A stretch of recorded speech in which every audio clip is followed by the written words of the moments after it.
Welcome to on record.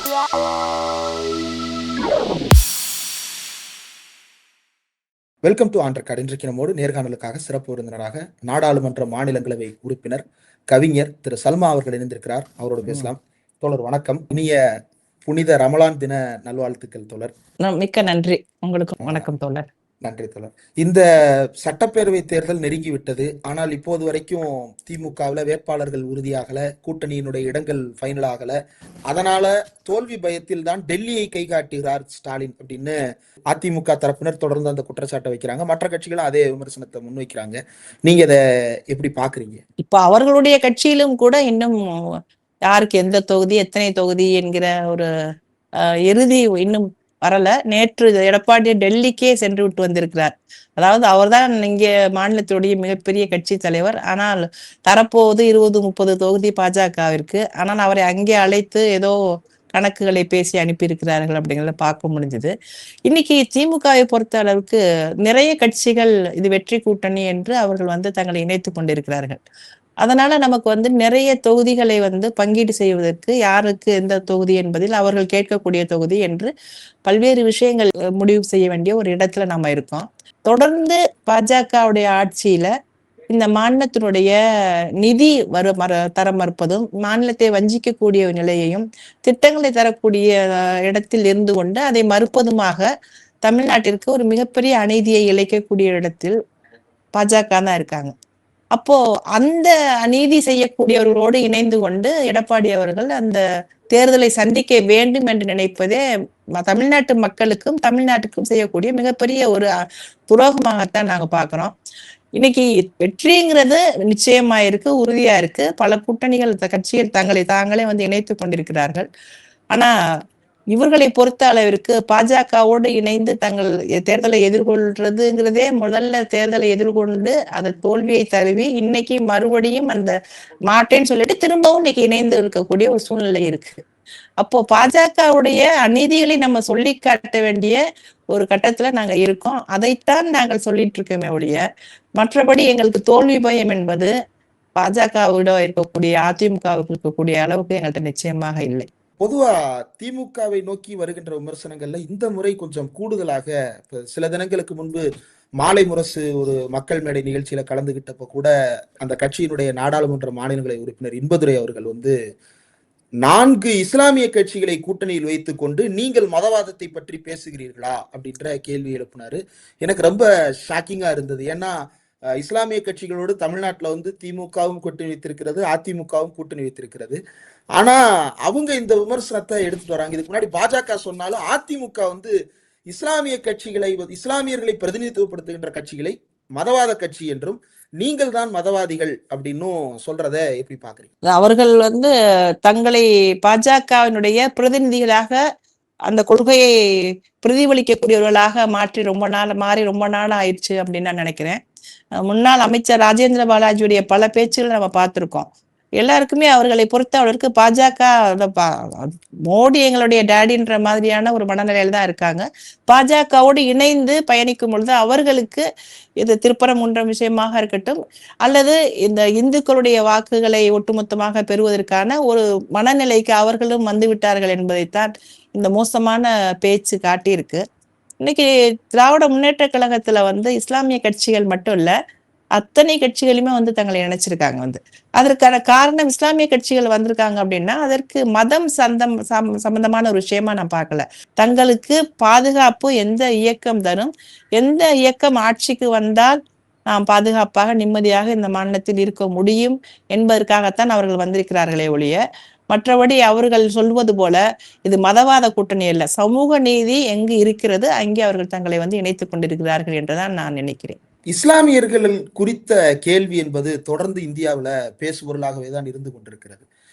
தேசிய அளவில் வரக்கூடிய பல்வேறு செய்திகள் இந்தியாவில் இஸ்லாமியர்கள் மீதான வன்கொடுமைகள் உணவு ரீதியாகவும், உடை ரீதியாகவும், உறவு ரீதியாகவும் தொடர்ந்து பெரும் நெருக்கடிக்கு அவர்கள் உள்ளாக்கப்பட்டிருக்காங்க. சமீபத்துல ஒரு சோசியல் மீடியா இன்ஃப்ளூயன்சர் ஒருத்தவங்க ஒரு இஸ்லாமியரை கல்யாணம் பண்ணிட்டாங்கன்னு சொல்லிட்டு அதை கூட லவ் ஜிஹாத்னு சொல்ற ஒரு விமர்சனங்களை எல்லாம் பார்க்க முடிகிறது.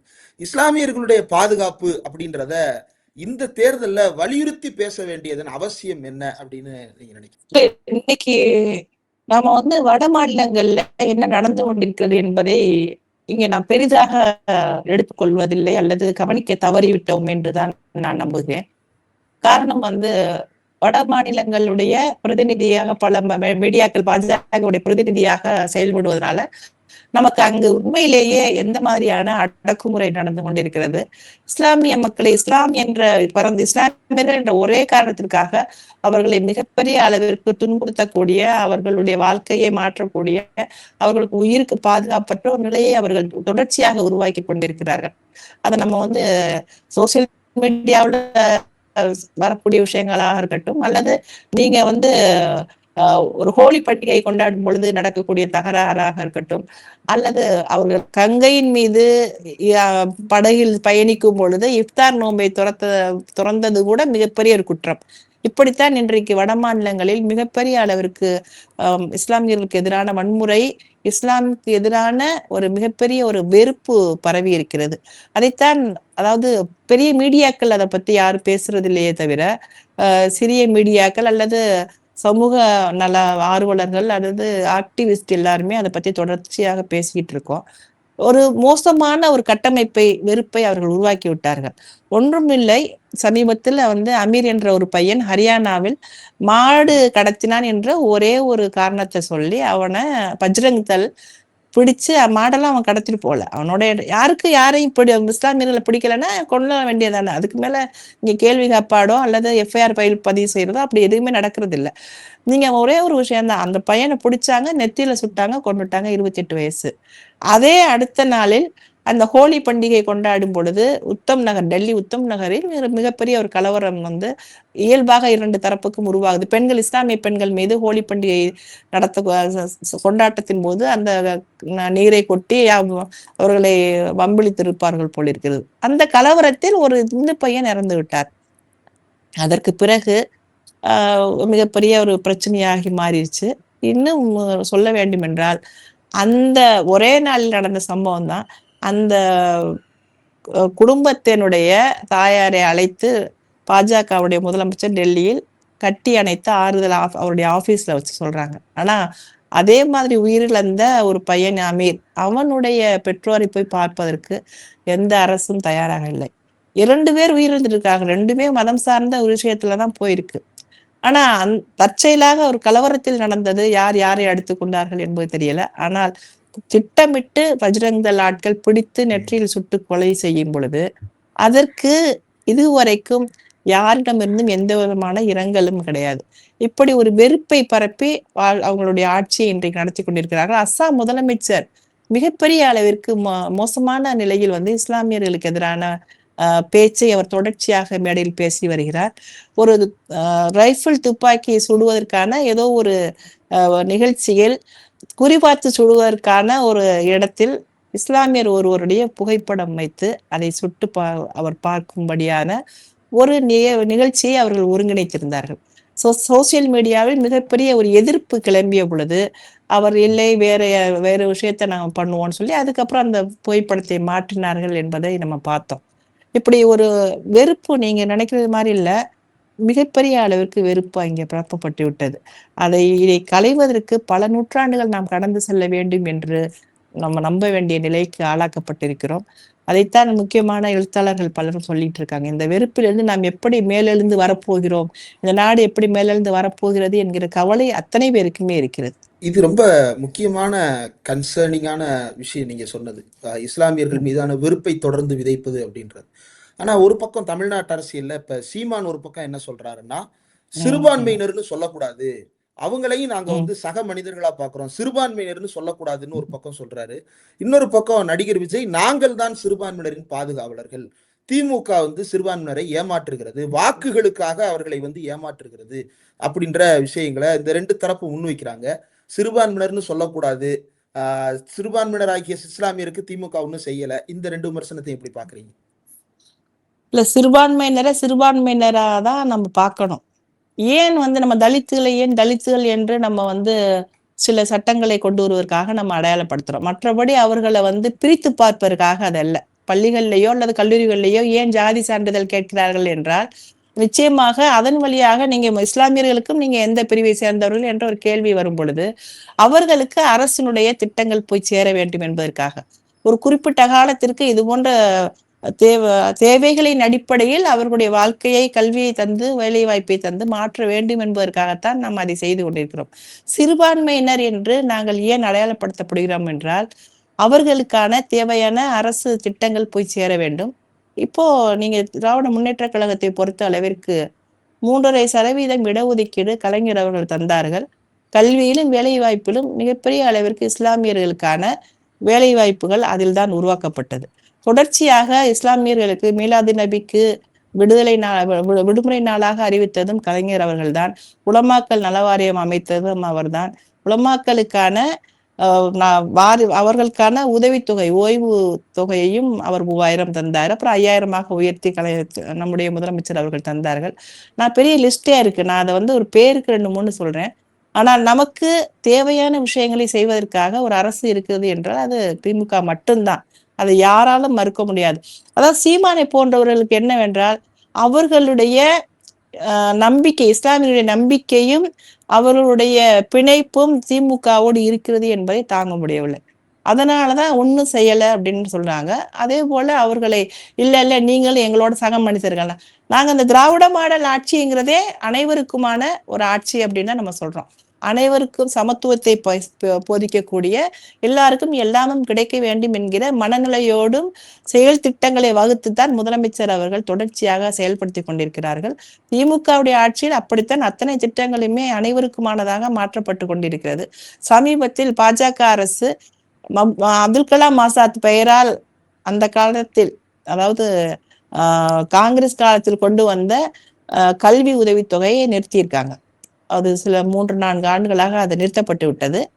ஆனால் திராவிட முன்னேற்ற கழகம், நம்முடைய முதலமைச்சர் அவர்கள் ஒவ்வொரு இஸ்லாமியர்களும் கல்வி கற்க வேண்டும் என்கிற மனநிலையில உயர்கல்வி பெறுவதற்காக அவர்களுக்கு 3,36,00,000 ரூபாய் இப்போ ஒதுக்கீடு செய்யப்பட்டு உயர்கல்வியில் அது எந்த நாட்டுக்கு வேண்டாலும் அவர்கள் பயணிக்கலாம். நல்ல யூனிவர்சிட்டியில் அவர்கள் போய் கல்வி கருவதற்கான அத்தனை செலவையும் கவர்மெண்ட் ஏத்துக்கிறோம், அரசு ஏத்துக்கிறோம்னு சொல்லி ஒரு திட்டத்தை நாளிதழ்களில் வெளியிட்டு அது பல பிள்ளைங்கள் அதுக்கு அப்ளை பண்ணி இன்னைக்கு வெளிநாட்டுக்கு படிக்க போறாங்க. இதையெல்லாம் உருவாக்கி வச்சு இந்த சமூக மாற்றத்தை, நம்ம கல்விதான் மிகப்பெரிய ஒரு மாற்றத்தை உருவாக்கக்கூடிய ஒண்ணுன்றதை உணர்ந்து நம்ம இன்னைக்கு தமிழ்நாடு முழுக்க அதை தான் செஞ்சுட்டு இருக்கோம். அதுல நீங்க இந்த பிள்ளைங்க படிக்க கூடாது, இவங்களுக்கு மட்டும்தான் இந்த திட்டம் அப்படி எதுவுமே இல்லை. எல்லாமும் எல்லாருக்குமான, இஸ்லாமிய பிள்ளைங்களும் இங்க படிக்க முடியும், தலித் பிள்ளைங்களும் படிக்க முடியும் அப்படின்னா எல்லா விதத்திலையும் சமூக மேலெடுக்கவருக்கு வர வேண்டும் என்பதற்காக உழைத்து கொண்டிருக்கக்கூடிய ஒரு அரசு இது.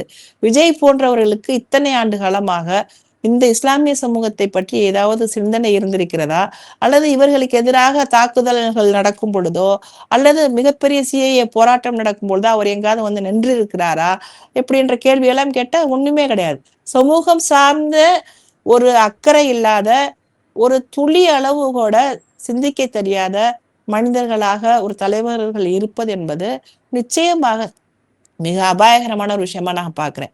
அது இந்த சமூகத்தை எந்த விதத்திலும் அவர்களால் சீர்திருத்தவே முடியாது. இந்த நாடாளுமன்றத்தை பொறுத்தவரையில 2 கவிஞர்கள், ஒரு கவிஞர் மக்களவையில் இருக்கிறாரு, ஒரு கவிஞர் நீங்க மாநிலங்களவையில் இருக்கீங்க. கலைத்துறைக்கும் திமுகவுக்கும் ரொம்ப நெருக்கமான தொடர்பு உண்டு. அத 2 கவிஞர்கள் நாடாளுமன்றத்திற்கு போன 2 பேர் அறியப்பட்ட கவிஞர்களாக இருப்பதுன்றது ரொம்ப முக்கியமானதுன்னு நினைக்கிறேன். இப்ப சமீபத்துல துரந்தர் அப்படின்னு ஒரு திரைப்படம், நீங்களும் கேள்விப்பட்டிருப்பீங்க. அதனுடைய 2ஆம் பாகத்துல நிறைய விஷயங்கள் இஸ்லாமியர்களுக்கு எதிராக, குறிப்பா பாகிஸ்தானை காட்டி இந்தியாவில் இருக்கக்கூடிய இஸ்லாமியர்கள் மீது அதை திருப்புகின்ற வகையில பாகிஸ்தான்ல இருந்து 60,000 கோடி கள்ள நோட்டை உத்தரப்பிரதேச எலெக்ஷனுக்கு இறக்க பார்த்தாங்க, அதனாலதான் மோடி டிமானிட்டைசேஷன் அறிவித்தார் அப்படின்ற இது ஒண்ணு. அதுக்கப்புறம் இஸ்லாமியர்கள் எல்லோருமே ஏதோ தீவிரவாத சிந்தனை கொண்டவர்கள் போன்ற சித்திரம் ஒரு பக்கம். இப்படி ஒரு கலைத்துறையில, இலக்கியத்துறையில அல்லது கலை இலக்கியம்ன்ற வடிவங்களை பயன்படுத்தி இப்படி ஒரு விஷயம் பரவிட்டு இருக்கு. இதனுடைய தாக்கத்தை நீங்க எப்படி பாக்குறீங்க? நிச்சயம் அபாயகரமான ஒரு விஷயமா நான் பாக்குறேன். ஏன்னா நம்மை பொறுத்த அளவிற்கு கலை இலக்கியங்கள் சமூகத்தை மேம்படுத்துவதற்கான ஒன்று அப்படிங்கிற ஒரு விஷயமா தான் நம்ம பார்த்திருக்கோம். அப்படித்தான் அதனுடைய செயல்பாடு இருக்கும். ஒரு சமூகத்தின் மீது ஒரு ஒடுக்கப்பட்ட சமூகத்தின் மீதோ அல்லது புறக்கணிக்கப்பட்ட ஒரு சமூகத்தின் மீதோ அல்லது வாழ்க்கையின் மீதோ நம்முடைய வாசகர்களுடைய கவனத்தை குவிப்பது என்பது அந்த வாழ்க்கையை அவர்களுக்கு அறிமுகம் செய்யும் பொழுது ஒரு சமூகம் விழித்து கொள்ளக்கூடிய ஒரு சூழலாக அது மாறும். அதனாலதான் நம்ம வந்து கலை எப்பொழுதுமே அரசியல் வயப்பட்டது என்று சொல்கிறோம். இலக்கியத்தை நம்ம எப்பவுமே அரசியல் மயமானது என்றுதான் நம்ம சொல்லுவோம். ஆனால் இன்றைக்கு கலை இலக்கியங்கள் இது போன்ற மீடியா, சினிமா என்பது மிகப்பெரிய ஒரு மீடியா. நீங்க வந்து மற்ற எதையும் காட்டிலும் அது மிக அதிகமாக மக்களை சென்றடையக்கூடிய ஒன்றாக இருக்கிறது. ஆனா இந்த சமீப காலங்களில் பாஜக வந்த பிறகு பல படங்கள், கேரளா ஸ்டோரியாக இருக்கட்டும் அல்லது இந்த துரந்தர் படமாக இருக்கட்டும், இன்னும் பல படங்கள் இஸ்லாமியர்களை முழுக்க முழுக்க பாகிஸ்தான் என்ற ஒரு நாட்டையும் வெறுப்பை உருவாக்கக்கூடிய ஒன்றாக, அது உணர்வுகளை தூண்டக்கூடிய விதமாக ஒரு மலினமான உத்தி என்றுதான் நினைக்கிறேன். அதாவது ஒரு வாக்காளர்களாக வியூவர்ஸை பார்க்கறது, அனைவரையுமே நம்ம வந்து கலையை ரசிக்கக்கூடியவர்களாக அல்லது ரசிகர்களாக பார்க்கக்கூடிய நிலையிலிருந்து அவர்களை வாக்காளர்களாக பார்ப்பது என்பது, அவர்களை இஸ்லாமியர்களுக்கு எதிரானவர்களாக மாற்றுவது என்பது தொடர்ச்சியாக இப்பொழுது செய்து கொண்டிருக்கக்கூடிய ஒரு நிலையை பார்க்கிறோம். அதைத்தான் இந்த அரசு விரும்புகிறது. அதற்கு நீங்க பாத்தீங்கன்னா அவார்டெல்லாம் கொடுப்பாங்க. எதற்காக அந்த அவார்டு கொடுக்குறாங்கன்னே தெரியாது. அதுதான் இன்றைக்கு முழுக்க முழுக்க நடந்து கொண்டிருக்கக்கூடிய ஒரு மோசடியாக நான் பார்க்கிறேன். மிக துயரமான கலை தோற்று போகுது என்பது இங்கேதான். இது மிக துயரமான ஒரு விஷயமும் கூட. அதே துறையிலிருந்து வந்திருக்கிற நடிகர் விஜய் இது குறித்தெல்லாம் பேசுவதே இல்லை. ஒரு அரசியல் கட்சி தலைவராகவும் அவர் வந்து பேசுறது இல்லை, ஒரு நடிகராகவும் அவர் இதை திரைத்துறையை பிரதிநிதித்துவப்படுத்துறவராகவும் அவர் வந்து இந்த விஷயங்களை பேசுறது இல்லை அப்படின்றத பார்க்க முடியுது. அது எதனால நினைக்கிறீங்க? அல்லது அவருமே வந்து இந்த ஐடியாலஜியில இப்ப துப்பாக்கி, பீஸ்ட் மாதிரியான படங்கள்ல இஸ்லாமியர்கள் தான் தீவிரவாதிகளா இருந்தாங்க. அப்போ இதே அவரும் இதே கருத்தை கொண்டவர் தான் அப்படின்னு புரிஞ்சுக்கிறதா? அவருடைய மௌனத்தை எப்படி பாக்குறேன்? அவருக்கு முதல்ல வந்து இந்த சமூக புரிதலே கிடையாது. நான் பார்த்த வரைக்கும் அவர் வந்து அவருடைய பேச்சுகளாக இருக்கட்டும் எதிலுமே வந்து மனதிலிருந்தோ அல்லது தன்னுடைய தெளிவான சிந்தனையிலிருந்தோ வந்த ஒன்று கிடையாது. ஏன்னா அவருக்கு கொள்கை என்ற ஒரு விஷயம் இருக்கிறதா என்று தெரியவில்லை. அவர் எத்தனையோ மேடையில பேசிட்டாரு. அவருக்கு என்ன புதிதாக மாற்றம் கொண்டு வருவேன் அப்படின்னு சொல்லுவாரே ஒழிய, இப்ப என்ன மோசமா இருக்கு, அதுல இருந்து நான் எப்படி அடுத்த இடத்துக்கு கொண்டு போவேன் என்ற ஒரு வார்த்தை அவருக்கு எந்த தெளிவான சிந்தனையும் கிடையாது. அப்புறம் சமூகம் சார்ந்த அக்கறை, நீங்க வந்து சமூக அக்கறை அப்படிங்கிறது அடிப்படையிலே ஒரு மனிதனுக்கு இருக்கக்கூடிய விஷயமா நான் நினைக்கிறேன். நான் அவருக்கு அப்படி ஒரு விஷயம் இருந்ததே இல்லை. நீங்க பிரகாஷ் ராஜை பாத்தீங்கன்னா ஒவ்வொரு தருணத்திலுமே எந்த பாஜகவினுடைய மோசமான சட்டங்கள் வரும் பொழுது முதல் குரல் அவரிடம் இருந்து வரும். அவர் வந்து அதை எது வந்து மக்களுக்கு விரோதமா இருக்கு, இதை வந்து அரசு வந்து செய்யக்கூடாது என்று ஏதேனும் போராட்டங்கள் நடக்கும் பொழுது முதல் வரிசையில் அவர் உட்கார்ந்திருப்பார். ஒவ்வொரு மேடை, எந்த மேடைக்கு சென்றாலும் அது குறித்த கேள்விகள், இலக்கிய மேடைகளுக்கு சென்றாலும் கூட, அரசியல் மேடைகளுக்கு சென்றாலும் கூட, அல்லது டிவி சேனல்களுக்கு போனாலும் கூட இது குறித்த கேள்விகள் வரும் பொழுது மிக தைரியமாக தன்னுடைய நிலைப்பாட்டை முன்வைப்பார். பாஜக அரசினுடைய அநீதி என்று அவரால் விமர்சனம் பண்ண முடியும். ஆனா அந்த சமூக அக்கறை இல்லாததுனால இவரை பொறுத்த அளவிற்கு விஜய்க்கு அது அது பற்றிய ஒரு கரிசனமும் கிடையாது, மக்கள் சார்ந்த ஒரு அக்கறையும் கிடையாது. ஏதோ நடந்துகிட்டு இருக்கு, தன்னை சுற்றி எங்கேயோ ஏதோ நடந்துகிட்டு இருக்கு, அது பற்றியெல்லாம் எனக்கு எந்த கவலையும் இல்லை. ஆனால் இஸ்லாமியர்களுடைய வாக்குகளை, சிறுபான்மையினருடைய வாக்குகளை வாங்குவதற்காக சில இடங்களில் போய் நடித்து விட்டு பேசிவிட்டு வரலாம் என்று நினைக்கிறார். சமூக அக்கறை இல்லாமல் நீங்க வந்து ஒரு சமூகத்தை அணுகும் பொழுது மிக எளிதாக நீங்கள் வெளியேற்றப்பட்டு விடுவீர்கள் என்பதை அவர் உணர வேண்டும். நிச்சயமாக அவரை போன்ற மோசமான படங்களை எடுத்து ஒரு காலகட்டத்தில் நீங்க அரேபிய நாடுகள் எல்லாம் ஃபீஸ்ட் வெளியிடலைங்க, வளைகுடா நாடுல ஃபீஸ்ட் வெளியிட முடியாது என்று தடை செய்தார்கள். அந்த அளவிற்கு இஸ்லாமிய வெறுப்பு அதுல இருந்தது. இன்றைக்கு பாஜக பரப்பி கொண்டிருக்கக்கூடிய வெறுப்பில் அவர் போன்றவர்களும் நிச்சயமாக அதற்கு பங்களிப்பு செய்தவர்கள் தன்னுடைய படங்களின் வழியாக. இப்படி எந்த சமூக அக்கறையும் இல்லாமல் படம் எடுத்து அவர்களை ஒரு தீவிரவாதிகளாக காட்டி விட்டு இன்றைக்கு எந்த முகத்தை வைத்து கொண்டு அங்கே போய் வாக்குகளை கேட்பது போறார் என்பதுதான் எனக்கு ரொம்ப வியப்பாக இருக்கிறது. கொஞ்சமாவது குற்ற உணர்ச்சியோ அல்லது சிஏஏ போராட்டத்தில் பற்றி மிகப்பெரிய போராட்டத்தில் எங்கேயாவது போய் நின்று அது பத்தின பேட்டி தந்திருக்க வேண்டும்.